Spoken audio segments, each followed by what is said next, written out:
UN Academy Senior Secondary School higher secondary final आनजादाव जाय बिथांमोना उथ्रिसारनो हाबाय बिथांमोनखौ जि बरायनाय हाबाफारि बे हाबाफारियाव जोंखौ बेयावहाय माने बुंथिगिरि महरै हांख्रायदों बे लेखायै जों बेयाव बाहागो लाफैदों आरो बाहागो लानानै जोबोद गोजोननाय मोनदों जे गोजोननाय बेनो जे दिनै बर' थुनलाइ आफाद आरो दुलाराय बर' फरायसा आफाद आरो बर'नि जि माहारियारि आफादफोरनि जि दाबिनाय बायदियै जे 2024 मायथाइ आरो जि 25 बेयावहाय जे हायर सेकेन्डारि फाइनाल आनजादाव बर' बिजोंजों फरायनानै फार्स्ट बेच हिसाबै देग्लाय जोङो फिथाइखौ मोननो हाबाय बर' मिडियाम फरायनानै हायर सेकेन्डारि पास आउट खालामनाय आरो बे लेखायै दिनै जि नैबे UN एकाडेमि सिनियर सेकेन्डारि स्कुलाबो बेयावहाय 7 डिस्टिंसन मोनहोनो हादों बे जोंनि थाखाय थारैनो बाख्नायजाथाव आरो बेनि अनगायैबो बे फरायसालियाव गासै 75 केन्डिडेट्सफ्रा एग्जाम होदोंमोन बेनिनो गासैबो पास जादों बेखौ जोङो फैनानै मिथिनो हादों बेनिफ्राय 29 बिजाथिया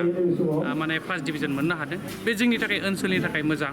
आरो बर' बिजों फरायनानैबोदि मोजां रिजाल्ट खालामनो हायो बेनिनो मोनसे नैबे मा होनगोन बेयो बिदिन्थि हिसाबै जोङो बुंनो हायो आरो बे लेखायैनो जोङो उदालगुरि जिल्ला दुलाराय बर' फरायसा आफादाबो मे दाननि जोबथा पार्टआव जोङो जाय बिथांमोना मेट्रिक आनजादाव बर' मिडियाम फरायनानै बांसिन नाम्बार मोननो हाबाय थामहिनबा टप 10 जोङो बोसोरफ्रोमबो जोङो बरायबोदों देग्लायबो जोङो बेखौ जों खालामगोन आरो हायर सेकेन्डारि जि आर्ट्स स्ट्रिमनिफ्राय देग्लाय फार्स्ट टाइमै हायर सेकेन्डारि फाइनाल आनजादा रिजाल्ट होबाय जोंनि ओनसोलाव बा जोंनि जिल्लानि सिङाव बर' मिडियाम फरायनानै हायर सेकेन्डारियाव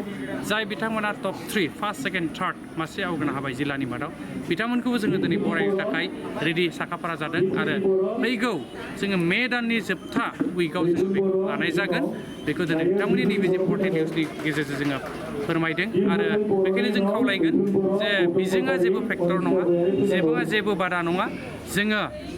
गाव जुदि थार गोसो जुदि थायोब्ला जिउआव साक्सेस जानायनि मोनसे सिमां जुदि दङब्ला जेखिजाया मिडियामाव फराया मानो जेखिजाया बिजोङाव फराया मानो बेखौ जों दिनै रोखायै दिन्थिनो हायो जोङो उदालगुरि जिल्ला हिसाबै बर' बिजों फरायनानै हायर सेकेन्डारि फाइनाल आनजादाव टपार हिसाबै जोङो मिना बसुमतारी बिथांखौ जोङो मोननो हादों बिथाङा 86.5 जौखोन्दो लानानै दिनै जिल्लानि मादाव सेथि मासिखौ आवग्रिनो हादों दा बेखायनो नोंथांमोननि नैबे पर्टेल निउसनि गेजेरजों जाय बिथांमोना हायर सेकेन्डारि आनजादखौ उथ्रिसारनो हाबाय साफ्रोमबो फरायसुला फरायसुलि बिथांमोनखौ जोङो उदालगुरि जिल्ला एबसुनि जानानै जोङो बरायदों गाहाम हामलायथि बावहरदों आरो फैबाय थानाय समाव जि हायार स्टाडिस बेयावबो आरो मोनफ्रोमबो जि आनजादफोर बेवहाय मोजाङै मोजां उथ्रिसारनो हाथों बेखौनो जोङो आर'ज गाबो इसोरनि खाथियाव आरो जाहाथे फरायसुला फरायसुलिमोना गोसो होनानै फरायगोन बेखौनो जोङो जोंनि फंबाय बिनानाव बिथांमोनखौ जोङो खावलायो